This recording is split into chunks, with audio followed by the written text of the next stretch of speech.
जी नाज़रीन, डॉक्टर तार नज़ीर आपसे मुखातिब है और मैं आपको अपने प्लेटफॉर्म पे खुशामदीद कहता हूँ।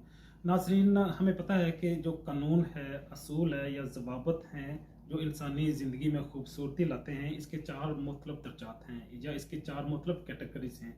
सबसे बड़ा कानून अल्लाह का कानून है, जो अल्लाह पाक हमें शरीयत की शक्ल में अंबिया के थ्रू इस दुनिया में पहुँचाते हैं। उसके बाद रियासत का कानून है, जिसको हम दस्तूर कहते हैं, कॉन्स्टिट्यूशन कहते हैं या लॉ ऑफ स्टेट कहते हैं। फिर कुछ तीसरे दर्जे का जो लॉ है वो मखसूस ख़ानदान हैं, कबाइल हैं, जिन्होंने अपनी आसानी के लिए अपनी सरगर्मियों को रेगुलेट करने के लिए कुछ रवायात इस्टेब्लिश की होती हैं। उनके रस्म और रवाज होते हैं, जिसकी बुनियाद पे उनके शादी ब्याह होते हैं, उनके लिबास, उनका खाना पीना या मुख्तलिफ सकाफती एक्टिविटी होती हैं। आखिरी दर्जा जो है वो इनफरादी सतह पे लोग अपनी ज़ात के लिए, अपनी शख्सियत के लिए कवानीन वज़ा कर लेते हैं, तो उसका तल्लुक क्योंकि उनकी अपनी ज़ात से होता है, तो उसका फ़ायदा और नुकसान उनकी अपनी ज़ात को ही होता है। लेकिन जो बात करने वाली है और बात सोचने वाली है, इन कवानीन की ज़रूरत क्या है? अल्लाह पाक ने हमें तख्लीक किया, तो उसके बाद हमें ये शरीयत और ये कानून और ये जो सेक्रेड टेस्टामेंट्स या बाइबल्स या कुरान हमें क्यों दी? इसलिए दी ताकि हमारी ज़िंदगी में एक तवाज़न आए और हम आंगी हो, यहाँ पे अमन और सलामती की बालादस्ती हो। और सबसे जो अहम बात है वो ये है कि अल्लाह पाक की हम शनाख्त कर सकें। अब हम अल्लाह को देख तो नहीं सकते, लेकिन अल्लाह की इन निशानियों को हम देख के उसकी पहचान कर सकते हैं। तो ये अंबिया जो आते हैं, ये हमें अपने खालक से मुतारफ़ कराती हैं, उसकी पहचान कराती हैं। तो इसका मतलब है जो कानून अल्लाह पाक हमें देता है, जो दस्तूर देता है, ये क्योंकि अपनी सच्चाई और अपनी हकानियत को उजागर करता है और इसके नतायज हम देखते हैं। और इनके नतायज को देखते हुए हम इस चीज़ का अदराक करते हैं कि वाकई इस हमारा को खालक है, जिसके कानून को जब आप माने तो अमन और सलामती का हर सू प्रचार हो जाता है।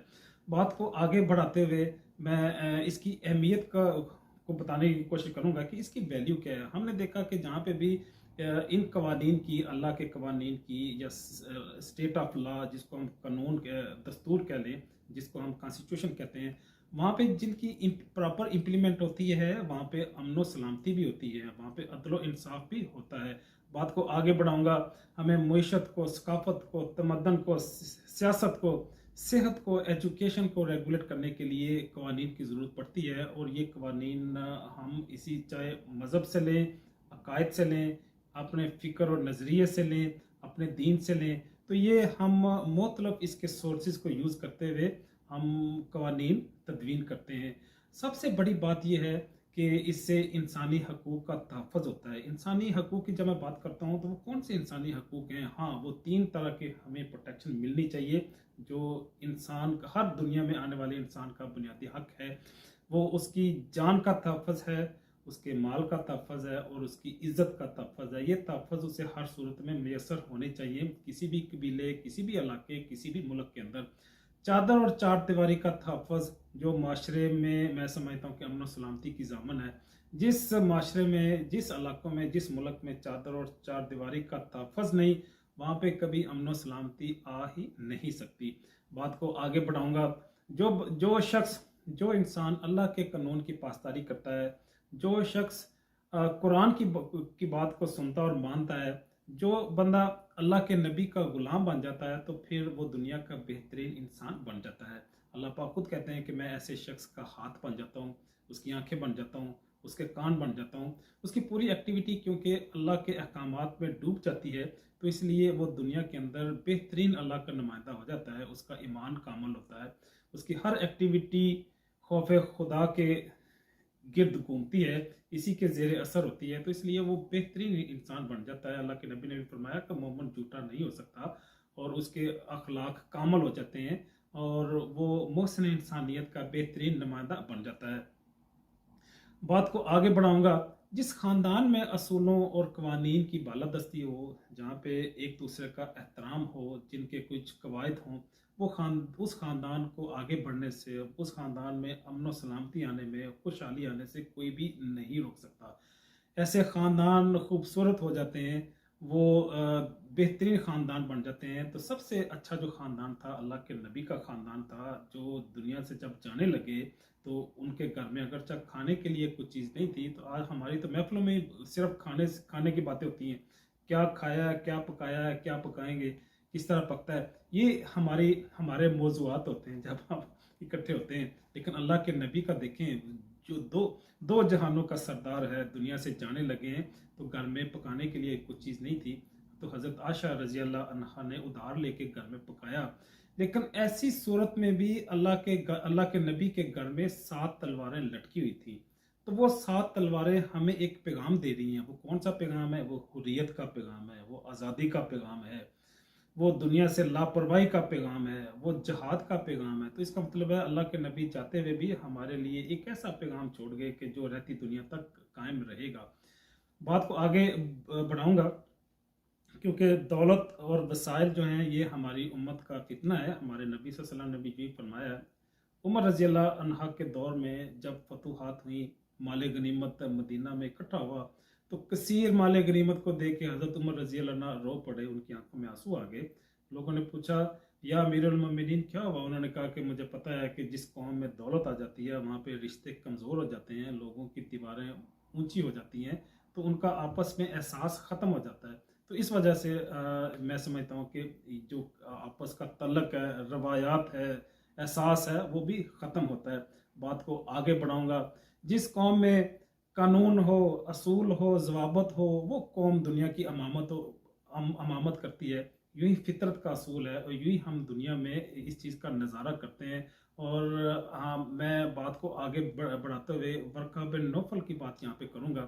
جب حضرت خدیجہ رضی اللہ عنہا ورقہ بن نوفل کے پاس لے گی ہمارے نبی کو، پہلی وحی کے بعد، انہوں نے پہچان لیا۔ انہوں نے کہا کہ وہ کیسا وقت ہوگا جب تیری قوم اس مکہ سے تجھے نکال دے گی، میں کیونکہ بوڑھا ہو چکا ہوں، کاش اللہ مجھے اتنی زندگی دے کہ میں تیرے ساتھ کھڑا ہو سکوں۔